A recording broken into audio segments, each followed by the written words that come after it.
The Law of Success by Napoleon Hill, narrated by Peter Coates. Dedicated to Andrew Carnegie, who suggested the writing of the course, and to Henry Ford, whose astounding achievements form the foundation for practically all of the 16 lessons of the course, and to Edwin C. Barnes, a business associate of Thomas A. Edison, whose close personal friendship over a period of more than 15 years served to help the author carry on in the face of a great variety of adversities and much temporary defeat met with in organizing the course. Who said it could not be done, and what great victories has he to his credit which qualify him to judge others accurately? A personal statement by the author.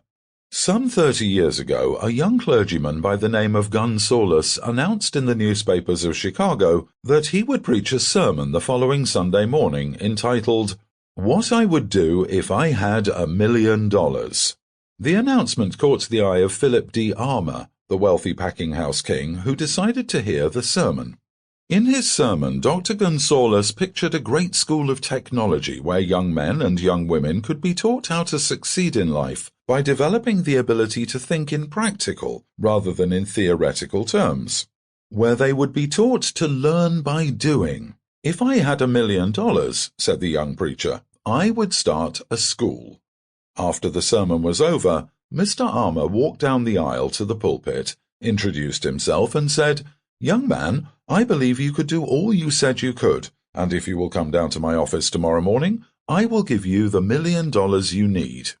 There is always plenty of capital for those who can create practical plans for using it.